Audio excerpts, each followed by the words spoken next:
अपने घर में एक सुंदर नेवले को पाल रखे थे। राजू हमेशा नेवले के साथ खेला करता था और नेवला भी राजू का बहुत ही अच्छा दोस्त बन गया था। राजू घर से बाहर जाता तो नेवला भी उसके साथ चला जाता था। राजू के घर के पास एक पीपल का बड़ा सा पेड़ था जिसके नीचे एक विषैला सांप रहता था। सांप बड़ा ही बदमाश था, आते जाते लोगों को काट दिया करता था।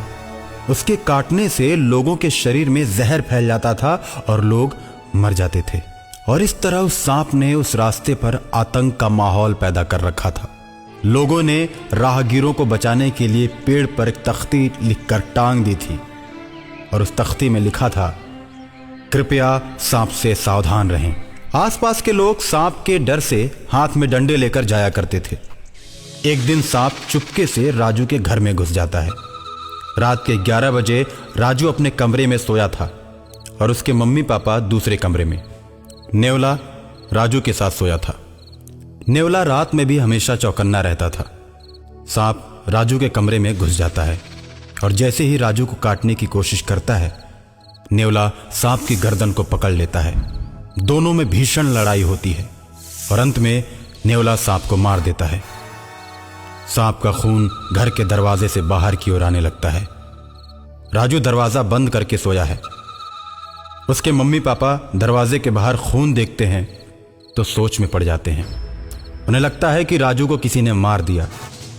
वो लोग दरवाजे को पीटते हैं, लेकिन गहरी नींद में सोया राजू जग नहीं पाता। नेवला किसी तरह दरवाजे को खोलता है और बाहर आता है।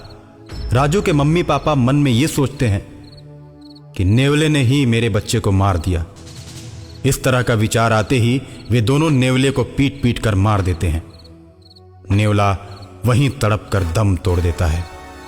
नेवले की कराह और मम्मी पापा के चिल्लाने की आवाज सुनकर राजू जग जाता है और अपनी मां से बोलता है,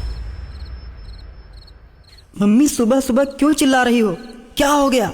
राजू की मम्मी उसकी आवाज सुनकर अवाक रह जाती है। उसको अपने गोद में उठाकर उसका माथा चूम लेती है। राजू के पापा भी कमरे में प्रवेश करते हैं। कमरे की लाइट ऑन करते हैं तो देखते हैं कि वहां पर सांप मरा पड़ा है और उसका खून दरवाजे के बाहर तक आया है। शालिनी, देखो ना, इधर सांप मरा पड़ा है। अरे ये तो बहुत ही विषैला सांप लग रहा है। मम्मी, मेरा नेवला कहाँ है? मैं रात को जब सोया तो ये सांप मुझे काटने के लिए आया था। नेवला भैया ने सांप को पकड़ लिया और दोनों में खूब लड़ाई हुई। मैं तो डर की वजह से सो गया, लेकिन नेवला भैया ने सांप को मार दिया और मुझे गोद में लेकर सो गए। राजू की बात को सुनकर उसके मम्मी पापा दंग रह जाते हैं और मन में सोचते हैं कि हम लोगों ने बहुत बड़ी गलती कर दी। जिसने मेरे बच्चे की जान बचाई, हमने उसी की हत्या कर दी। और मरे हुए नेवले को देखकर राजू रोने लगता है। किसने मारा मेरे दोस्त नेवले को? किसने मारा? राजू के मम्मी पापा उसकी बातों का कोई जवाब नहीं देते और अंदर ही अंदर अपने किए पर पछताते रहते हैं। ऐसे ही कई दिन बीत जाते हैं। राजू हमेशा नेवले के बारे में सोचता रहता है। रास्ते में अक्सर ही दोस्तों से अपने नेवले के बारे में बात किया करता था। अकाल मृत्यु के चलते नेवला और सांप दोनों प्रेत आत्माएं बन जाते हैं। नेवले की आत्मा हमेशा राजू के इर्द गिर्द घूमती रहती है और एक दिन रात को राजू के पास नेवले की आत्मा प्रकट होती है और राजू से कहती है, तुम्हारे मम्मी पापा ने मुझे पीट पीट कर मार डाला। इस बात का मुझे बड़ा ही दुख है। मेरी आत्मा भटकती रहती है। सांप भी अकाल मृत्यु के चलते भूत बन गया है। वो तुम पर हमला कर सकता है, लेकिन तुम मेरे अच्छे दोस्त हो, इसलिए मैं उससे तुमको बचाने के लिए हमेशा तुम्हारे साथ ही रहता हूं। राजू नेवले की आत्मा से प्रेम करने लगता है और नेवले की बात सुनकर मम्मी पापा से रूठ जाता है। जब उसे मनाने की कोशिश वो दोनों करते हैं और तरह तरह के खिलौने राजू को लाकर देते हैं। मेरे दोस्त नेवले को तुम दोनों ने पीट पीट कर मार डाला। तुम दोनों गंदे मम्मी पापा हो। अब मैं किसी से दोस्ती नहीं करूंगा। तुम मेरे दोस्तों को भी पीट पीट कर मार डालोगे। तुम हमें अकेले देखना पसंद करते हो, मेरे दोस्तों को बिल्कुल पसंद नहीं करते, इसलिए मैं भी तुम लोगों को पसंद नहीं करूंगा।